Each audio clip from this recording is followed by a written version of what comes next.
Ordering food delivery feels a lot more luxurious than it used to.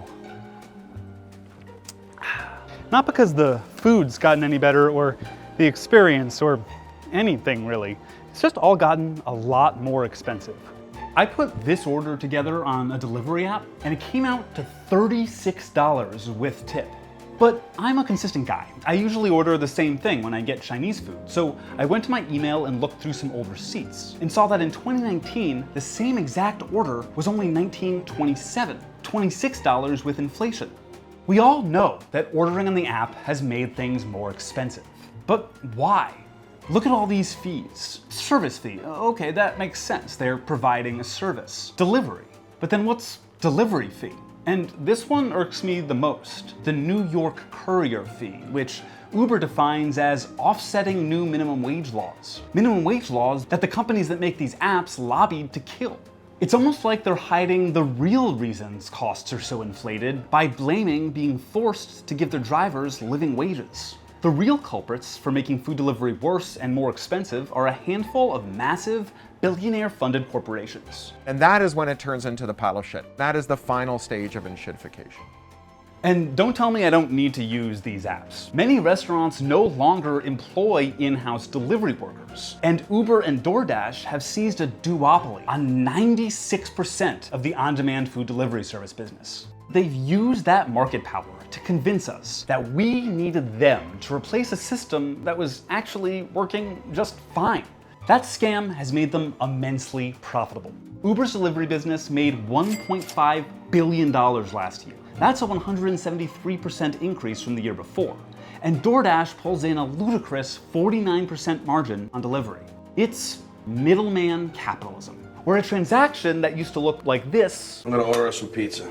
From where? From Sal's. now looks like this. And food delivery is just one example of how billionaire middlemen are taking your money and giving you nothing in return. Do you remember these ads from when the early iPhones came out? If you want to check snow conditions on the mountain, there's an app for that. If you want to check how many calories are in your lunch, there's an app for that. Yep, there's an app for just about anything. That catchy slogan symbolized a promise. Whatever you need, there's an app for it. The examples in the ad were for things that were handy to have a new tool for. And the transactions were simple. Either the apps cost $1 or a couple of bucks, other than the infamous I'm Rich app, which cost $1,000 and did nothing, or charged some subscription fee. But importantly, most of what the apps did just existed on your phone. Existing web retailers like Amazon slowly began introducing apps, but there weren't many apps that provided real-life services for money. Even up through the early 2000s, food delivery was still the domain of Chinese, pizza, and diners. Restaurants saw delivery as an extra table, like as if the delivery guy were just another waiter getting paid a wage plus tips. And a lot of restaurants didn't offer delivery because it simply wasn't economical. Seamless Web, a company that originally just placed large restaurant orders for workplaces, pivoted to individual customers and became Seamless. And Grubhub launched with a bucket of venture capital money. These apps just connected users with the restaurant, who still used their own delivery guy. And Seamless and Grubhub charged the restaurants fees of 15 to 25% and let restaurants charge whatever they want for delivery. Restaurants were pretty happy with this deal because of the volume, so it made it worth it to have a full-time delivery guy. And customers were happy because they had access to a whole new range of restaurants. In 2008 and 2009, a few tech millionaires came together with an idea. An app that would let you order a fancy black car at the push of a button. They named it Uber. To understand the kind of guy behind this, the idea was allegedly inspired by Uber co-founder Garrett Camp spending $800 on a private car to go out on New Year's Eve and finding that far too expensive. To understand the kind of guy the other co-founder, Travis Kalanick, is, here's a clip of him talking about how great Camp is. When you open up that app and you get that experience of like, I pushed a frickin' button and a car showed up and now I'm a pimp. Garrett is the guy who invented that shit. Kalanick's old Twitter avatar was the cover of Ayn Rand's Atlas Shrugged because he, quote, likes architecture. But everyone knows that's not what people read Ayn Rand for. That's like watching The Sopranos. Because you like pasta. 45 seconds, stir it up real nice. At the same event as the pimp quote, about 2 years after the launch of Uber, Kalanick made their goal clear: to dominate and replace public and shared transportation. Uber would not be where it is today if it weren't for a very special entity, the SFMTA. That's the San Francisco Municipal Transportation Agency. Uber started as an SF exclusive, providing black cars that cost around 1.5 times a normal cab. In the next few years, Uber saw a ton of investment from venture capital funds and traditional investors. This huge influx of cash allowed them to do a simple trick: make Uber rides really cheap. Do you remember that, when an Uber was cheaper than a cab? The cheap cars let Uber dominate the market. Drivers from small taxi companies started Ubering because it's where all the customers were, and at the time, the wages were good. Riders started defaulting to Uber rather than trying to hail a cab or even take public transit, and everyone had the app on their phone. Uber had seized the market, and they had their eyes on another market: food delivery in 2014. But it doesn't make any business sense. The rides were cheaper than it possibly could cost to pay the drivers, cover other expenses, and still make a profit. How does any of this work? What's the business model? Cory Doctorow has a word for it. Enshittification is a theory I came up with to describe how platforms decay. By platform, he means web platform. But this goes beyond the internet into real life. It's a 3-phase process. Phase 1, the platform is good to its end users. The users pile in, they get locked in. Think of Google or Facebook, platforms that started off free and were actually pretty good tools. Tools that slowly became nearly mandatory in modern life. Phase 2, confident that those users are locked in and aren't going to go anywhere. It makes things worse for those end users, and it gives treats to business customers. So for Facebook or Google, that's when you realize that since you weren't paying for anything, you were the product being sold. And they both gave you up to data collectors and advertisers, knowing full well you'd made the platforms an essential part of your life. There's lots of different technical tricks to lock in users. Like if you're Uber, you can drive all the taxis out of business and cause disinvestment in public transit. If you're Amazon, you can lock people in by getting them to pre-commit to buying a year's worth of shipping in advance with Prime. Then comes phase 3. Once those business customers are also locked in, it takes away all that surplus and it gives it to itself. Let's apply that to Uber. They made Uber easy to use, cheap, and readily available. Then started to pay drivers less and overwork them. And now they're finally starting to bring in money. At that time, the vast majority of food orders were still normal orders placed over the phone. Remember that? You'd call the actual pizzeria or Chinese place or whatever, and a guy who worked there would bring you your food. You'd pay him for the food, tip him, and no billionaire middleman was involved. It made sense. But the delivery companies decided to destroy that. Seamless and Grubhub told restaurants their menu prices had to be the same online and in store, so the restaurants couldn't make customers absorb the commission, but also making it so the customer thought delivery apps were cost effective, eliminating whatever competitive advantage that direct ordering had. Then they made a real mob-like move. They bought up domain names of restaurants they did business with so that those restaurants couldn't get their own business online, basically forcing any restaurant that wanted to get business via people Googling them to work with Grubhub.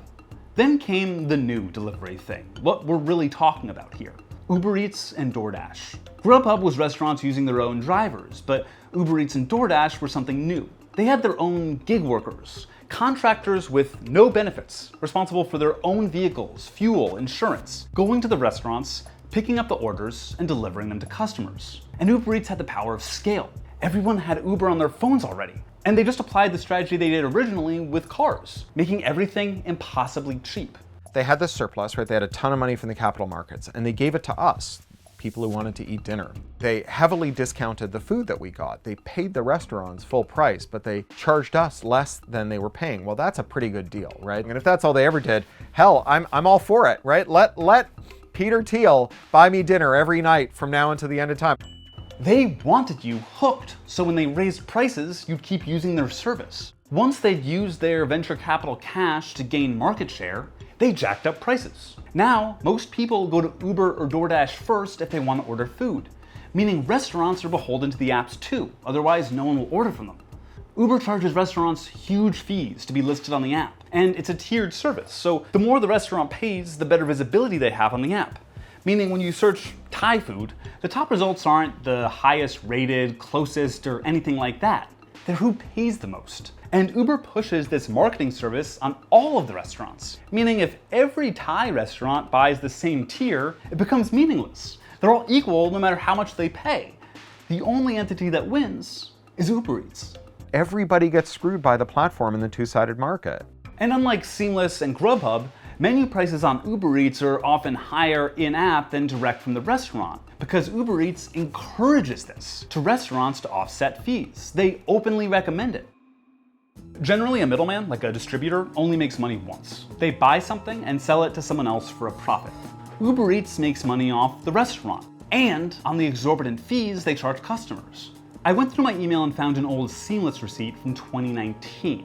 And I made the same exact order on Uber Eats, except the restaurant weirdly doesn't have chicken fried rice anymore, so I just got egg fried rice. Pre-chicken, if you will. It came out to 33% more than it did in 2019, and that's accounting for inflation. Then there's this story about a woman in Seattle getting a single coffee delivered for $25. Yeah, there's a lot of absurdity in that sentence, from the price to the very act of getting a single cup of coffee delivered.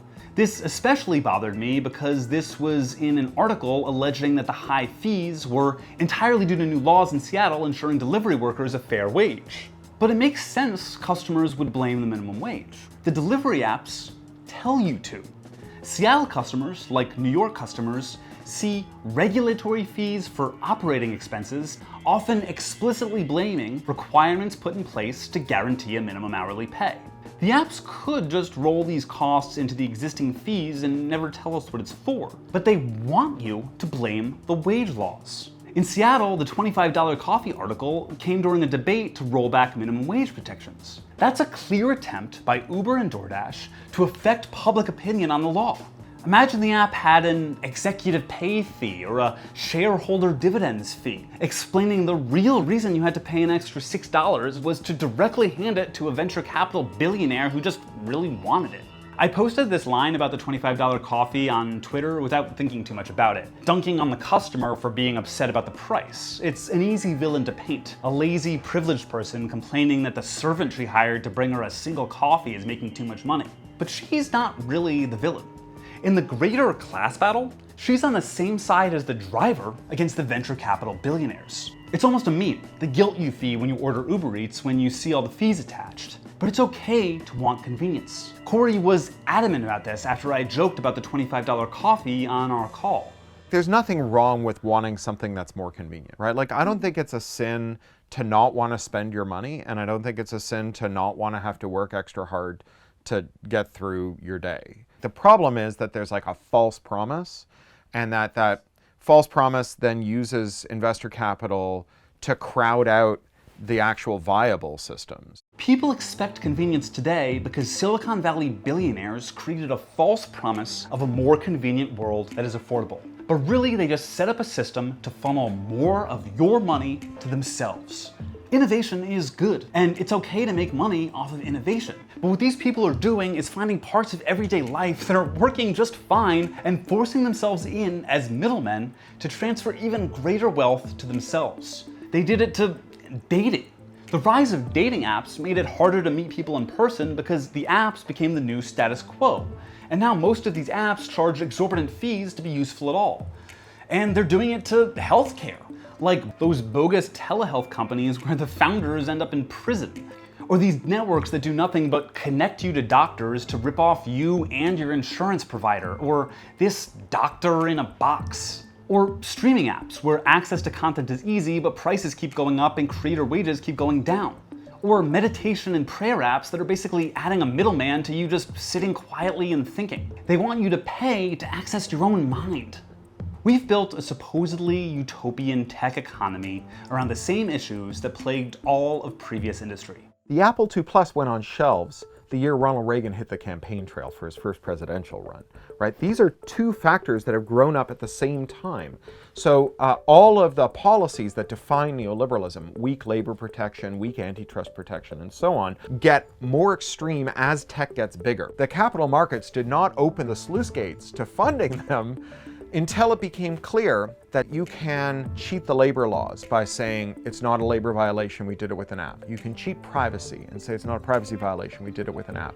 You can cheat consumer rights and say it's not a rip-off, it's not a bait and switch, we did it with an app. And what are they really even providing? It comes down to two things: supposedly innovative technology and scale.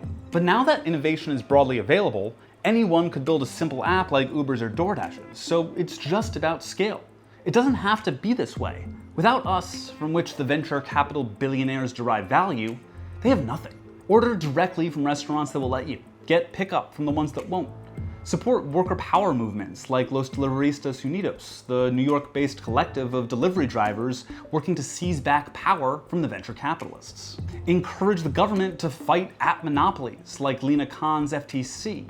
And don't believe the apps when they try to turn us against each other. When you see a driver minimum wage fee, don't blame the driver. Blame the executives and venture capitalists whose fees show up nowhere on your receipt. Thank you so much for watching, and if you want to support more journalism like this, please don't forget to like and subscribe. And if there's another example of corporate greed or anything like that that you want us to take a look at, let us know in the comments.